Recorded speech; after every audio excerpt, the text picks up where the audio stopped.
Morning students, welcome to my channel Maths Batch. Today I am solving question number 3rd of chapter 1st Real Numbers exercise 1.3. The question is prove that the following are irrationals. तो देखिए अब हमें इस question में बताना है proof करना है कि ये जो नंबर्स हैं ये सभी इरेशनल हैं. सो देखिए स्टूडेंट्स, हमने यहाँ पे फर्स्ट पार्ट राइट कर लिया है. तो अब मैंने आपको बताया था लास्ट क्वेश्चंस में कि हम इस क्वेश्चन को कैसे करते हैं, बाय कंट्राडिक्शन मेथड. मतलब जो भी हमें दिया गया रहता है हम जस्ट उसका अपोजिट एज्यूम कर लेते हैं, फिर बाद में अपनी ही बात को गलत प्रूफ कर देते हैं. ठीक है, तो हम लोग पहले यहाँ पे एज्यूम कर लेंगे कि let us assume to the contrary that 1/√2 is rational. ठीक है, मैंने यहाँ पे एज्यूम कर लिया है कि 1/√2 रैशनल है, क्योंकि हमें इरेशनल प्रूफ करना तो हम जस्ट उसका अपोजिट यहाँ पे एज्यूम कर चुके हैं. अब अगर ये रैशनल है तो रैशनल नंबर को हम p/q के फॉर्म में लिख सकते हैं.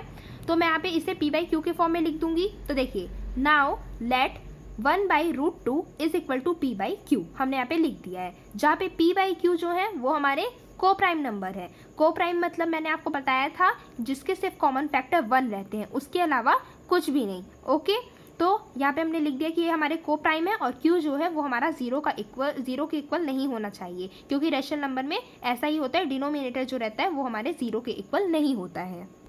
सो अब यहाँ पे देखिए हमें जो आपको ना क्वेश्चन को देख कर ही पता लग जाएगा कि आपको आखिर करना क्या है. अब हमें यहाँ पे ये पता लग गया था कि रैशनल है तो हम इसे p/q के फॉर्म में लिख दिए. अब जब हमें ये पता चल गया p/q है तो आप एक चीज़ हमेशा याद रखिएगा, कभी भी डिनोमिनेटर रूट के फॉर्म में नहीं होता है. ये जैसे डिनोमिनेटर कभी भी रूट के फॉर्म में नहीं होगा. ओके, अगर दिया भी रहेगा तो हम पहले उसे नंबर में, पूरे नेचुरल नंबर में हम लोग इसे कन्वर्ट कर लेंगे. ठीक है, तो देखिए हम लोग कभी भी रूट को कैसे नेचुरल नंबर कन्वर्ट करते हैं, मैंने आपको बताया था. अगर हम रूट में, किसी भी रूट में अगर स्क्वायर लगा देते तो पूरा होल नंबर बन जाता है. ठीक है, तो वैसे ही हम लोग यहाँ पे भी करेंगे.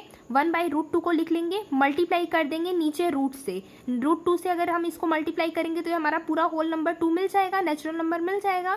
ठीक है, इसलिए मैंने अगर नीचे मल्टीप्लाई किया तो ऊपर भी करना पड़ेगा. हमेशा जो नीचे करेंगे वो ऊपर भी करेंगे. ओके, तो यहाँ पे मैंने √2 से दोनों ऊपर डिनोमिनेटर न्यूमरेटर में दोनों में मल्टीप्लाई कर दिया है.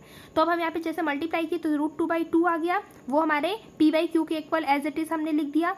ठीक है, अब मैंने आपको बताया था हमेशा आपको ये करना है कि जो भी रूट वाला क्वेश्चन रहेगा, मतलब रूट वाला नंबर रहेगा, आप उसको हमेशा लेफ्ट साइड में छोड़ देंगे और जो भी उसके अलावा बचेगा वो हम राइट साइड में ले आएंगे. तो एज इट इज हम यहाँ पे करेंगे. देखिए √2 को हमने यहाँ पे लिख लिया है इज इक्वल टू p/q हो जाएगा, और इस 2 को यहाँ पे जैसे डिवाइड में यहाँ पे हम लाएंगे तो किस में हो जाएगा, मल्टीप्लाई में हो जाएगा. तो हम लोग फिर यहाँ पे मल्टीप्लाई के फॉर्म में इसे ले आएंगे. ओके, अब जब इसे हम मल्टीप्लाई करेंगे तो हमारा यहाँ पे मिल जाएगा 2p/q.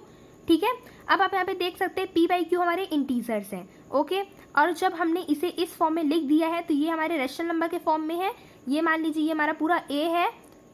ठीक है, और ये हमारा पूरा b है, तो ये a/b के फॉर्म में है, जहाँ पे b जो है वो जीरो के इक्वल नहीं है, क्योंकि हमने पहले यहाँ पे मान लिया है कि ये हमारा q जो है वो जीरो के इक्वल नहीं है. तो ये हमारे रैशनल नंबर के फॉर्म में आ गया है. तो हम यहाँ पे तब लिख सकते हैं कि since p and q are integers we get 2p/q is rational. ठीक है, ये हमारा इंटीजर है साथ में रैशनल नंबर के फॉर्म में, तो ये हमारा रैशनल आ गया.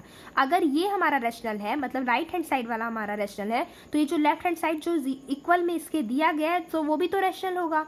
ठीक है, तो हमारा हम लोग यहाँ पे लिख देंगे कि √2 जो है वो रैशनल है. ओके, अब आप लोग यहाँ पे क्या करेंगे देखिए, लेकिन हमें तो ये पता था √2 हमारा इरेशनल होता है. √2, √5, √3 ये सब हमारे इरेशनल्स होते हैं. ठीक है, आपको ये बात हमेशा रिमाइंड करनी होगी. तो अब आप यहाँ पे लिख देंगे कि but this contradicts the fact that √2 is irrational. लेकिन हमें तो ये पता है कि √2 हमारा इरेशनल होता है.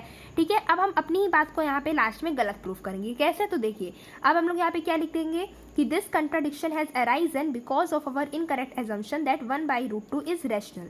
ओके, ये हमारी गलती क्यों हुई है, ये हमारा कंट्राडिक्शन क्यों अराइज हुआ है कि √2 यहाँ पे हमने मतलब गलती से क्यों कह दिया कि √2 रैशनल है, इसलिए हमारा ये अराइज हुआ क्योंकि अगर हम 1/√2 जो हमारे क्वेश्चन में था, अगर हम उसको एज्यूम ना करते वो रैशनल है तो ऐसा हमारा अराइज नहीं होता. मतलब हमें ये एज्यूम करने में कि ये रैशनल है, हमने ये एज्यूम कर लिया इसलिए हमारा ये अराइज हुआ. तो सेम हम लोग यही चीज़ यहाँ पे लिख दी है कि हमारा किस लिए अराइज हो, क्योंकि हमने इसे रैशनल मान लिया था. तो हमारा मतलब ये रैशनल है नहीं, क्योंकि यहाँ पे हमारा √2 इरेशनल आया. मतलब अगर ये हमारा इरेशनल है तो ये भी हमारा इरेशनल होगा. ठीक है, तो हम लोग वही चीज़ यहाँ पे लिख देंगे कि ये हमने रैशनल माना था, इसलिए ये हमारा मतलब कंट्राडिक्शन अराइजन हुआ है.